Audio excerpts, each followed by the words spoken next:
Hello Internet, and welcome to something that I don't do all that often because people tend to get really angry with me if I give my thoughts and opinions on the internet. But here is my review, as objective and factual as I can make it, of Kotama and Academy Citadel. Stick around to find out what I think of the game's combat, abilities, progression systems, exploration and story. Or, if you are the type of person that would normally just skip ahead in reviews to find out the game score or tier list placement, let me save you the hassle. Like the video if you appreciate me cutting to the chase and telling you that this game is going into my S tier. Stick around if you want to know why. If you are one of the people that has seen any of my increasingly sporadic reviews before, you'll know that for me the core things I look for in any Metroidvania can be broken down into three roughly interlinked pillars. Combat, i.e. hitting things with stuff. Biomes, i.e. places what you explore. And traversal and the abilities that you use to get around, the things that help you do that. Things that I don't care about include things like game length, or whether a game has a amazingly complex non-linear world. None of that stuff bothers me, and in fact I find that the best Metroidvanias actually have a much better, more guided, secretly guided path. But game length doesn't bother me. I think between 8 to 12 hours is probably the sweet spot for a lot of Metroidvanias that are out there, especially the early ones that I played.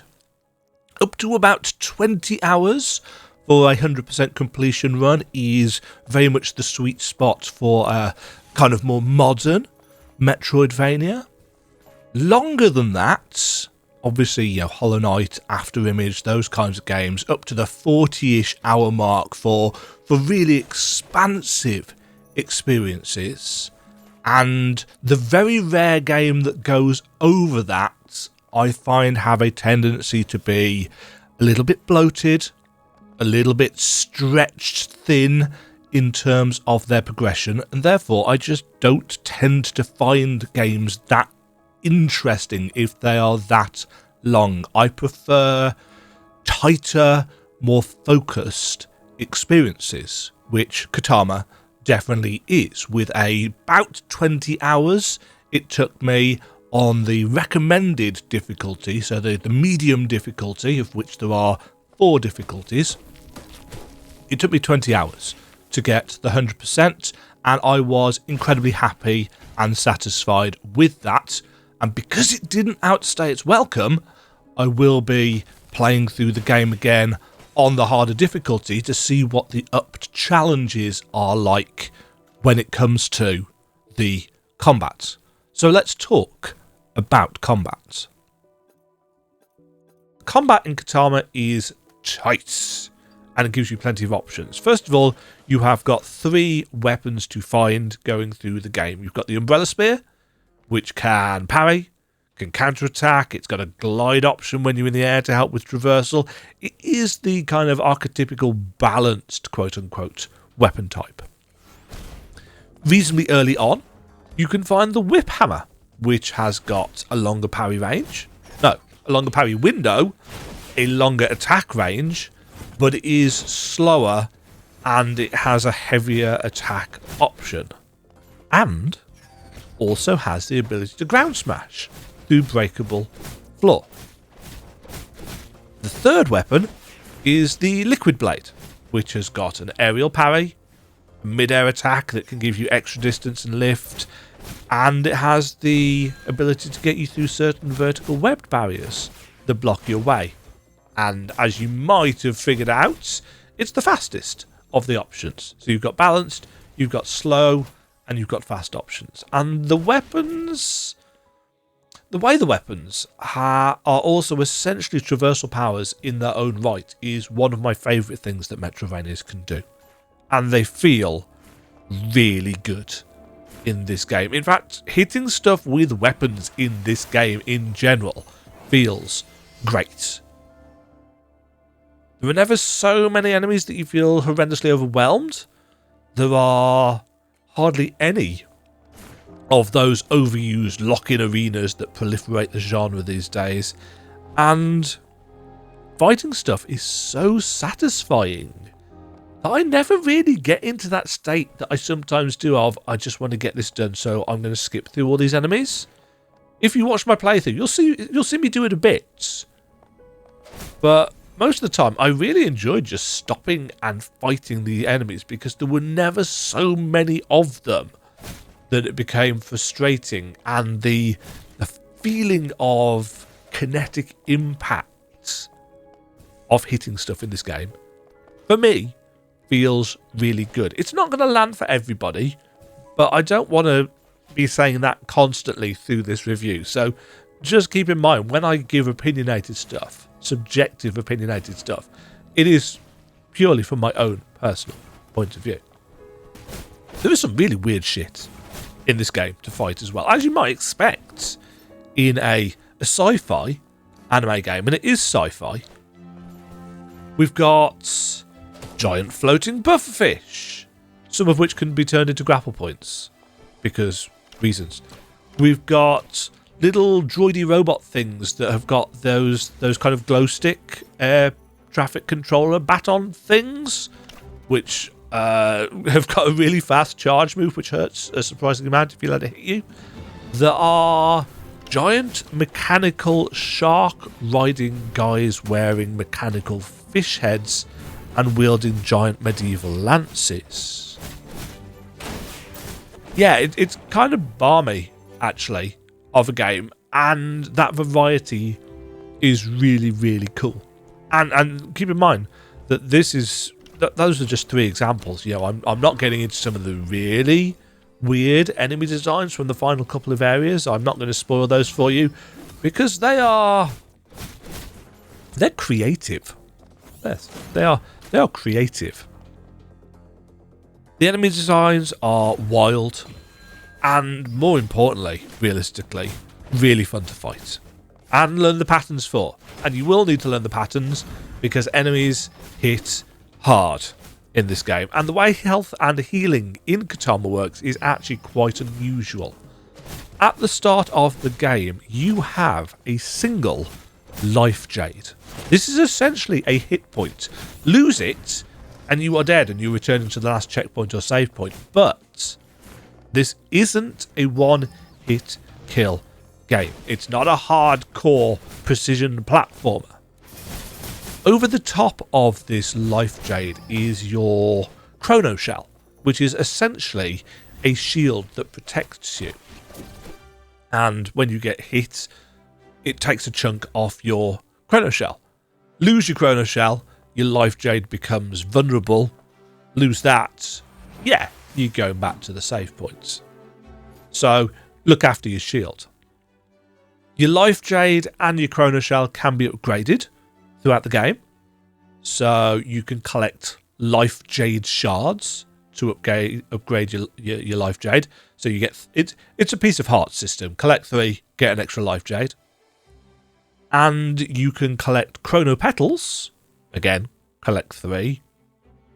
And you'll get plus 15 chrono shell. So plus 15 to your shield. How do you manage your shield, you might ask? Well, a couple of ways, actually. In an emergency, if you are desperate, which, you know, I found myself being fairly desperate quite a lot in the game because it took me a while to get the hang of stuff, you can spend your luminite, which is the game's currency, to recharge your shield. It's a 1-for-1 exchange, so if you are missing 75 shield, cost you 75 luminite to fill it up. Missing 115 shield, 115 luminite. 5 shield, 5 luminite, and so on and so forth. Healing is fast and fairly fair in that regard, but most of the time you're not going to use that because there's another system in place to get your healing back. The normal way, quote unquote, of restoring your heal is through a system called fluid detonation. Hitting enemies with any of the main weapons causes a build-up of chrono fluid on the enemies. It literally shows on their models, which is quite a nice touch. And when they are fully covered, and ready to be triggered, there'll be this nice kind of thick purple outline around them. So you're never really unsure as to whether you're ready to unleash a big attack. You can use a triangle attack or a Y attack and a heavy attack on these enemies, and a fluid detonation will occur, which causes a chunk of damage, restores your shield for a percentage of that damage, and in some cases it will exhaust a Sekiro-style pip system, staggering the enemy as well. A couple of fluid detonations should see the enemy staggered for longer, as well as taking a nice chunk off their health. It feels weighty, it feels worthwhile, it feels like a natural blow in combat, and there are things that you can get in terms of weapon upgrades that add to this. You know, each weapon has got 4 levels. There's 2 perks or abilities unlockable at each level. Some of those can turn attacks that wouldn't normally fluid detonate into fluid detonation abilities.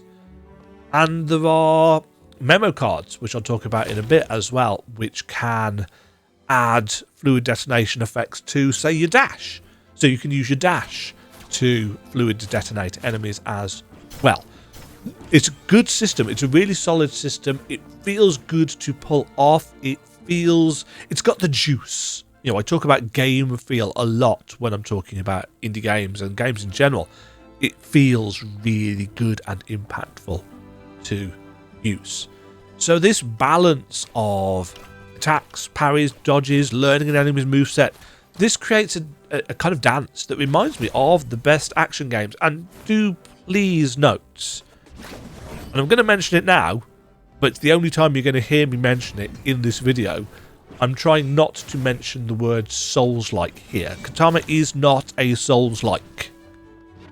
It might have a deep combat system in the same vein that a lot of Souls-likes do, but it is not itself a Souls-like. There are checkpoints next to all the bosses, and whilst when you die you do leave a ball of chrono fluid where you die, it is not your currency.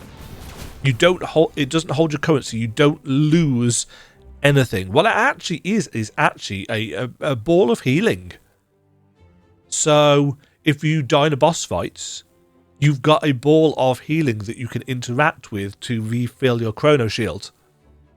Sorry, your chrono shell during combat if you need to. So it's like the developers saying, "Oh yeah, we'll give you a little bit of a bonus for next time because you might need the help," which I thought was great. If you don't like it, don't use it. You don't have to, because you don't lose out on anything if you don't pop it. You only ever leave one though.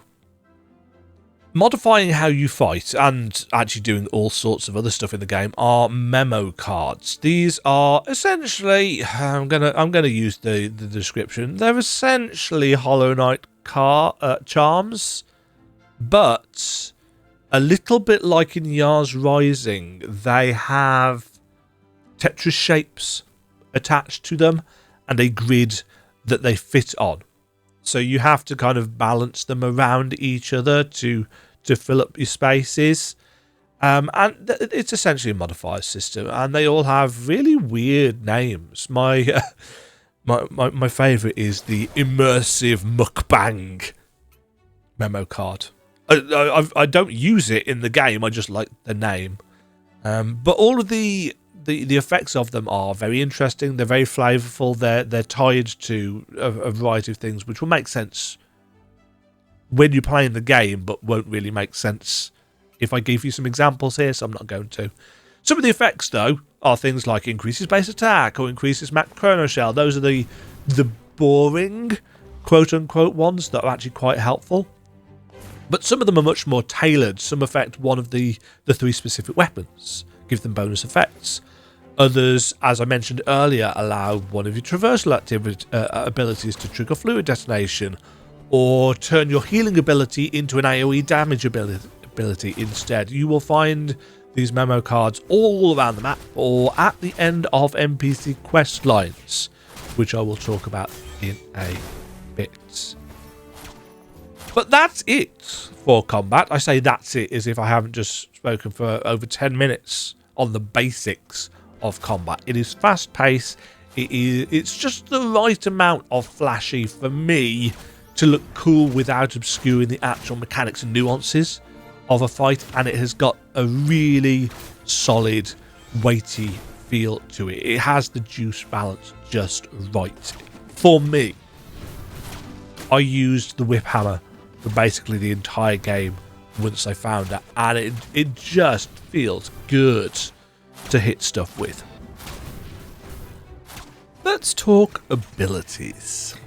I would say that the abilities in Kotama are probably some of its least innovative mechanics. You get a mix of genre staples. You get a dash, double jump, wall jump, grapple hook to name the first four, but the latter two don't really do a lot to shake up the mix either.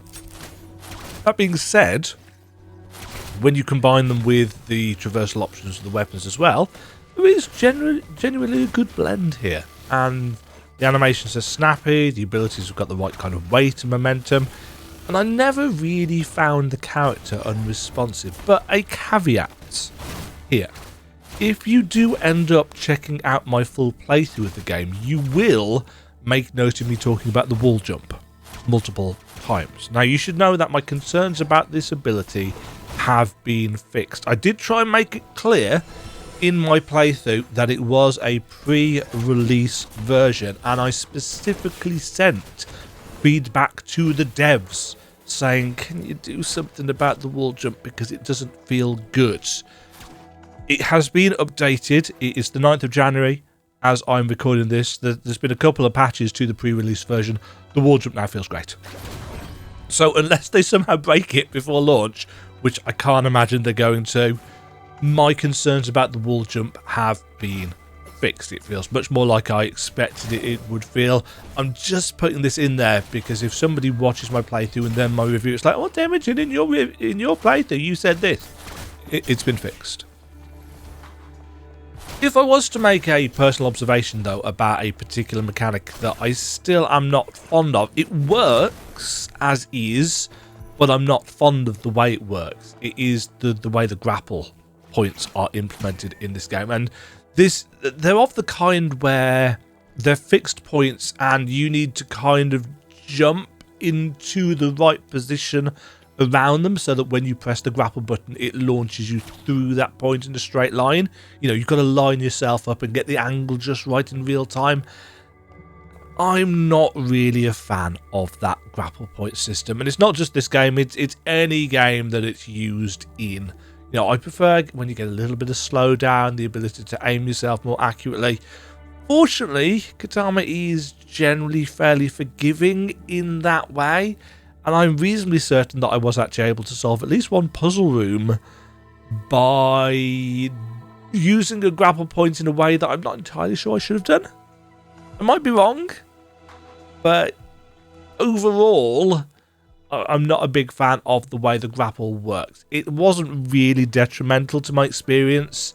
There were a couple of instances in my entire 20-hour playthrough where I was like, oh yeah, that could do with being more. Yeah, it wasn't detrimental really at all.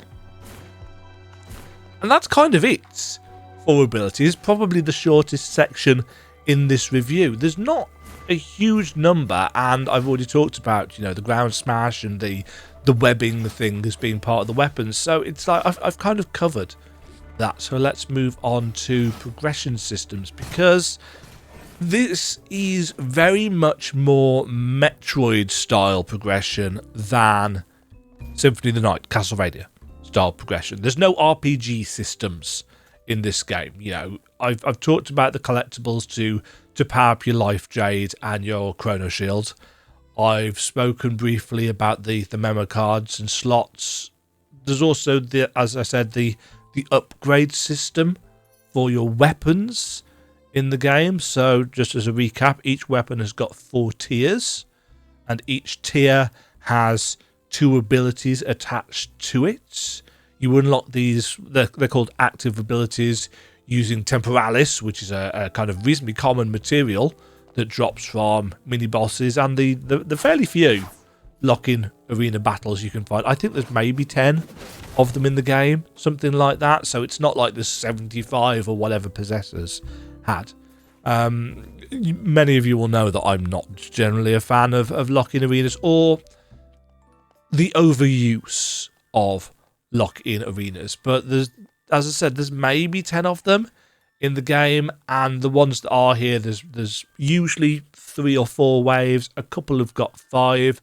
There's only a handful, and they are actually quite engaging because I like the combat, and they often throw in new enemy designs or combinations of enemies that give you that kind of, oh god, these two enemies together? That kind of panic, which I actually quite liked because overcoming them then feels quite satisfying. As well as the temporalis drops from those, you can also find artificial gems which are used to upgrade your weapon tiers, which increase your weapon attack with that specific weapon, and also your base attack, which obviously affects everything and means you never feel like you're missing out if you upgrade a weapon alone and then realise you actually prefer using one of the other weapons. The artificial gems come from little purple critters who you have to sneak up on in some way, and that leads to some of the game's more creative puzzle platforming sequences because they involve working your way around like a parkour course to creep up behind the little buggers and stab them in the back and take the stuff, which I quite liked. The big progression system though in the game ties more into the story and comes in the form of votes. It is a high school...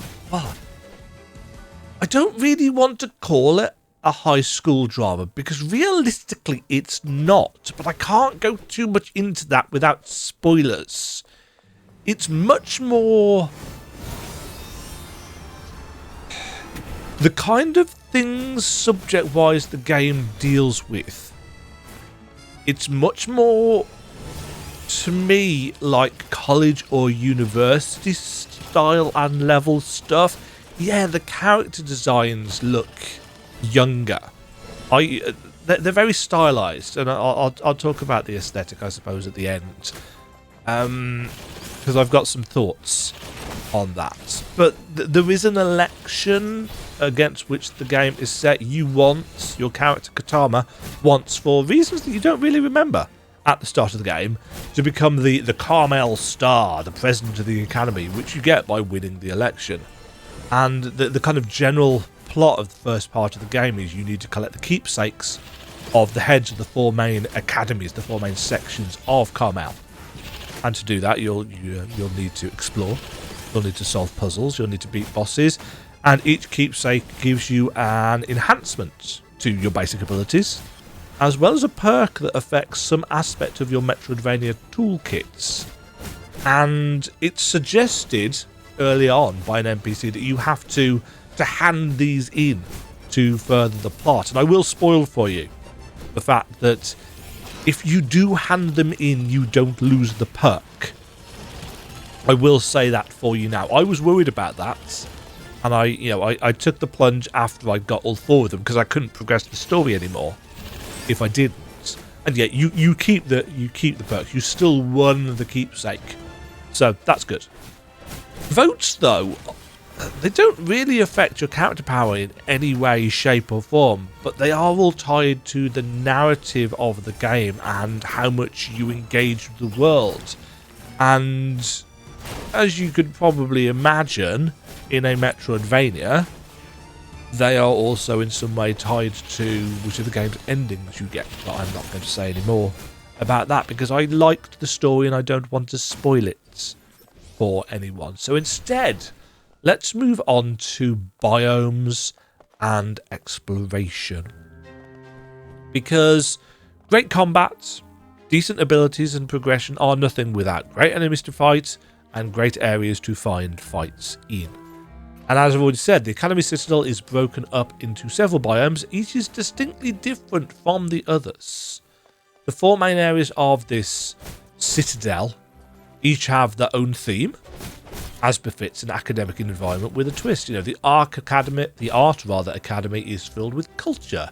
There's living paintings and haunted pianos and sculptures brought to life and other appropriate menaces to fight your way through. The decor is classical with wood panelling, marble floors, a theatre, a stage, with some hints at the technology behind, because it is a sci-fi story. On the opposite end of Carmel, you've got the Biology Academy, where scientific research is done into all manner of weird creatures, including, let's call them legally distinct chocobos. There's strange spinning hedgehog mole style things. There's a lot of weird stuff there. There's a lot of weird stuff. You'd think that laboratories and stuff would be sterile environments, so this would be a clean and boring zone and something that you've seen before, but no, something has gotten kind of out of hand, and the further west you go on the map, the more obvious it is that things aren't quite right. So each of the 4 main academies, departments I suppose, have their own theme, their own mechanics to overcome, their own gimmicks, and there are 2 other areas as well that I'm not going to spoil for you that have got the game's weirdest and most outlandish enemies. But I have to be honest, the biomes are not the most varied in the genre. You know, there's no lava zone, there's no ice zone, there's no spooky forest or any of the other tropes you'd normally get, because it wouldn't fit the style of game that this is going for. You know, the things that they have chosen are very specific and chosen for a reason. And yes, that does cut down on the variety, but the more you find out about the game's story, the more I appreciated why they'd chosen the things they'd chosen in terms of biomes. At no point, actually, until I was writing this script, did I ever really think about, oh yeah, I wish there was more variety in these zones. You know, I never once thought, I wish we got something more interesting. It's like, it wasn't until I got to this section in writing the script that I thought, oh yeah, it never bothered me. And which is weird, because in some games it would, but it didn't in this. You know, as things opened up, the more traversal powers I got, the more I enjoyed hopping around between the different academies, cleaning up their problems, finding hidden mini-bosses, exploring the trickier secrets. And it was easy to do so because the game has a really decent and high quality of life fast travel system, as well as the enemies in each zone, the collectibles in each zone, the things to find at each zone. There's also a couple of students in each area who need rescuing or have side quests for you, and these are important because you do need those votes in order to get rewards, in order to get memo cards or memo card slots or other tidbits of lore or upgrades or what have you. They're all very much worth doing, and each student's quest has got multiple stages to work through, and while some of them are pretty straightforward, some of them tie into a mechanic that I haven't mentioned yet, because it's specifically an exploration mechanic, and that is the concept of the temporal coil, which is what I saw in the demo that got me really interested in finding out how it worked in the full game. So let's talk about that. Temporal coils are a measure of how much control you have over time in the game. Each temporal coil represents an hour of time, so the more coils you have, the earlier a day in the game can start. At the beginning of the game, you have 6 temporal coils, and each room you explore will cost you 1. When time reaches 2200 hours, so 10 PM, time freezes. All of the rest of the doors in the game go kind of grey-blue, and it shows that everything is in a period, a type of kind of chronological stasis. And in this state, some enemies become like the strongest versions of themselves. Never like massively overpowered. Don't be thinking you constantly got to go back and force yourself to kind of reset or rewind your time. You don't need to do that. But some NPCs change locations or disappear. And don't get me wrong, you can keep on exploring just fine. But eventually, you'll work your way back through one of the kind of Metroidvania loops, and you'll reach a rewinder, which resets your day to the earliest possible hour based on how many temporal coils you have. So at the start of the game, that's 1600 hours. You start off at 4 PM because you start off with 6 coils. And each room you go through is like 1600 hours to 1700 to 1800 and so on and so forth. As you progress through the game, you find more temporal coils and you start off an hour earlier each time. So find an extra one, you'll start off at 1500 hours. Find an extra 2, 1400, and so on and so forth. Which means that you can start the day earlier and earlier and find more and more things that had disappeared or moved on. Now, this might sound complicated. It might sound roguelike. It is neither of those things. The game explains it well, and there's no penalty really whatsoever for it. So when you miss something because it is, for example, too late in the day, there's usually a hint left in the location to point you in the, shall we say, the correct chronological direction. Usually it's pretty blunt about, oh yeah, such and such, I left here at 1755, for example, or such and such at 4 PM or what have you. And it's very straightforward in that regard. It's not a super complex puzzle that you need to work out, but you will need to figure out how to get to that location before the time is up.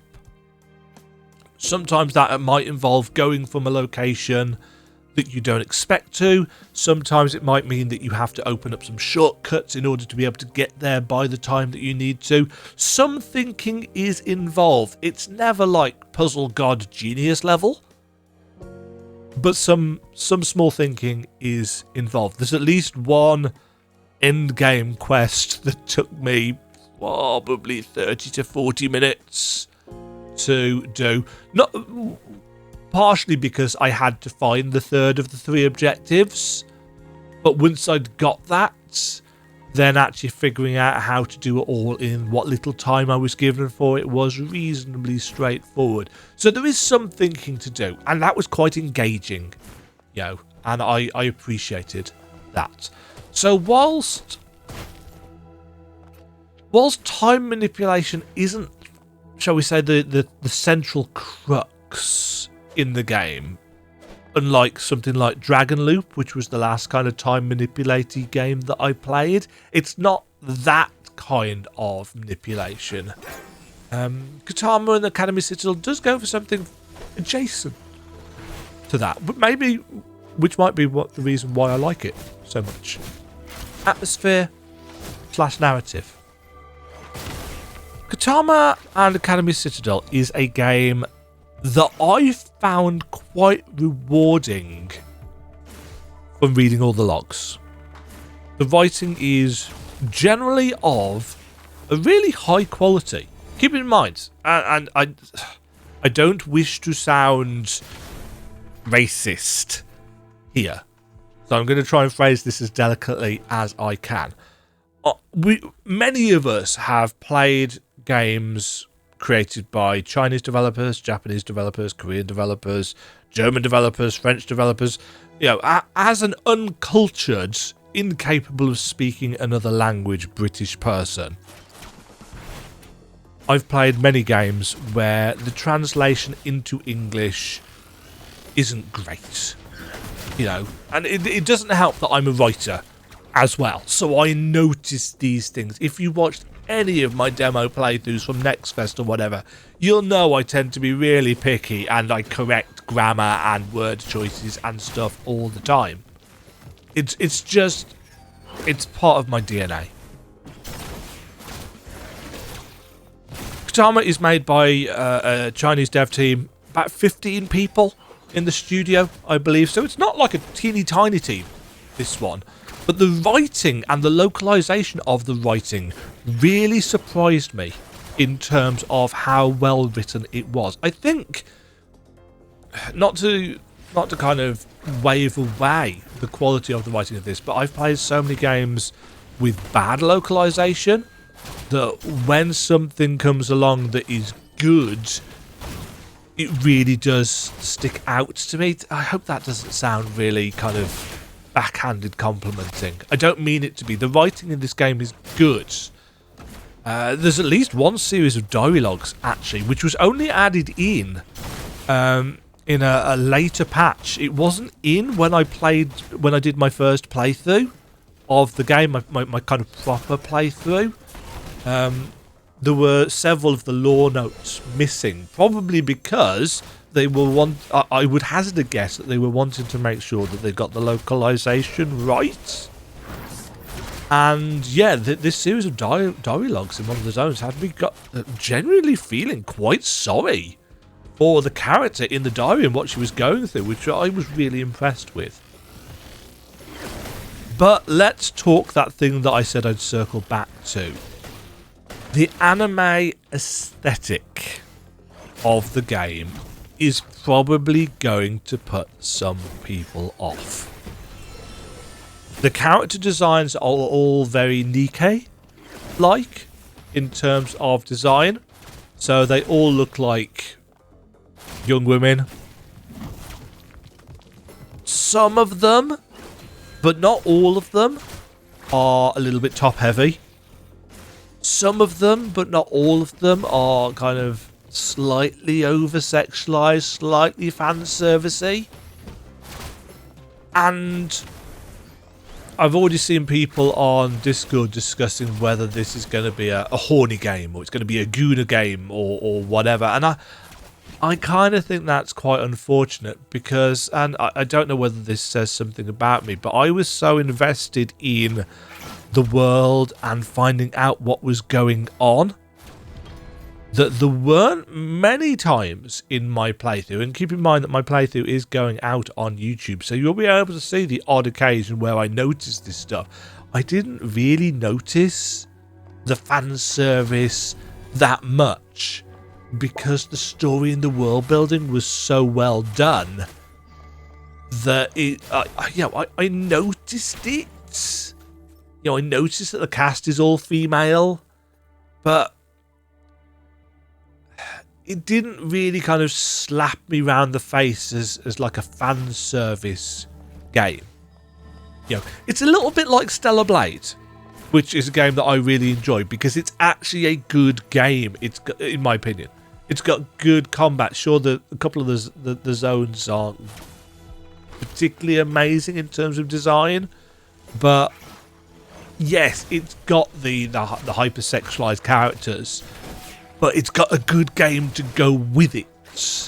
And this is quite similar in that kind of regard, in the sense that actually the mechanics of the combat and the enemy designs and so on and so forth is really good, to the extent that, you know, just like you might have noticed that Eve in Celebrate is, you know, a hypersexualized, attractive character, there's some of that in this. But it just wasn't what I was focused on because I was actually enjoying playing the game rather than jerking off over 2D pixels or whatever. I was also, as I think I said, a little bit worried that it might be kind of a magical schoolgirl style game, but there's none of that. This is not a magical schoolgirl game. There's no magical schoolgirl transformations. It's not... Is it Sailor Moon? I think it's Sailor Moon that comes from. Yeah.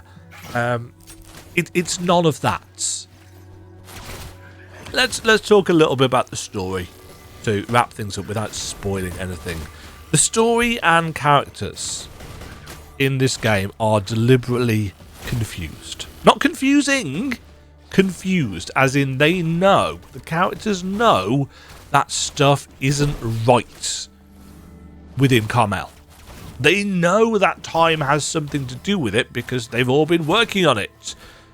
But some of them are remembering different things from different timelines, and everything is a bit of a mess. And as you would expect from the decent storytelling that I've already told you is here, You'll be piecing together bits and pieces of this as the game goes on, which I am not going to spoil for you because I think it works quite well. Now, I've already said, this is a game that you benefit from reading the lore logs. I did not read every single line of every single lore note I picked up. There are over 100 of them. But I read enough of them in enough detail to get the gist of everything. And I have to say, I really liked it. I cannot say I came away with 100% crystal clear understanding of the underlying machinations of what was going on. But I don't think I needed to either. I was left with an impression that I got enough of what was going on. But I also realised, and actually I have read more of them since writing this script, that diary log thing that I mentioned earlier on, that was a new addition to the script because that was only patched in today. I could go and read all of the enemy descriptions, which are quite robust, and all of the lore notes again or properly to fill in the gaps. And even then, you're unlikely to not see the twists in the narrative coming. They're not horrendously subtle, some of them. But let's be honest, a lot of people, most of the people I talk to don't really play Metroidvanias for the story. So whilst I don't think this is going to blow you away with amazing creative literary genius, I think it is well written. I think it is a story that actually suits the genre quite well in terms of structure. It's a better written story than I think you get in a lot of games, even if it's not a massively surprising one overall. So I've been playing Kotama since New Year's Day. It is my first game of 2026, and it is my first S-tier Metroidvania of 2026. It has got fluid combat, an expansive but not overwhelmingly large map. It's got some interesting gimmicks and mechanics. It's got some surprisingly deep and dark in places lore. It's got some reasonable if uninspired traversal powers. It is a very well-rounded package with a lot of flashes of brilliance. The combat is a standout. I had only a couple of bugs in my playthrough of the pre-release game, and a reasonable chunk of unlocalized dialogue, which should all be fixed by now. A good chunk of it's already been patched in, as I said, by the time of finalising the script. So again, if you're watching my YouTube playthrough, especially the kind of early stuff before the game launch, it's all been fixed. I'm going to close this review with a reminder. Reviews are subjective. When I put Biomorph into my S tier, I had a lot of people calling me a shill, telling me that I'm no longer trustworthy, or that I'm not the person they thought I was, simply because I found the game more fun than they did. And I suspect the same thing will probably happen with Kotama as well. I think a chunk of people won't try it because of the character designs. I think another chunk of people won't read the logs and thus won't enjoy the story as much as I did. I think another chunk of people will say the combat is too easy or it's too hard. There are 4 difficulties available. There's the story difficulty. There's the recommended difficulty, which is what I played on. There is the challenging difficulty. And then there's the real difficulty. Each with essentially what is listed underneath the difficulty as different levels of academic stress. So the recommended difficulty is 50% academic stress, whereas reality is 100% academic stress. And enemies are in different places and in different combinations and may even have different moves, I believe. Don't quote me on that though. I might be remembering that wrong. On the harder difficulties.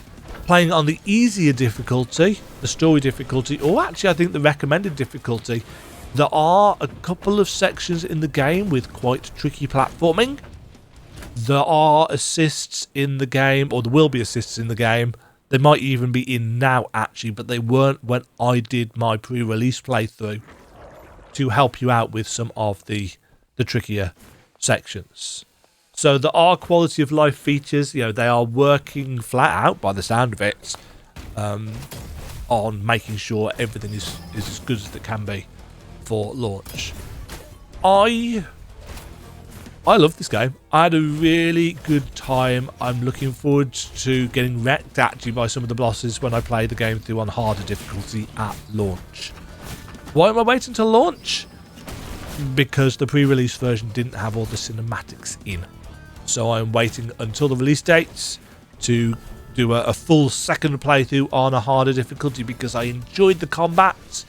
It was a decent romp on the recommended difficulty. I think I could probably manage it on the challenging difficulty.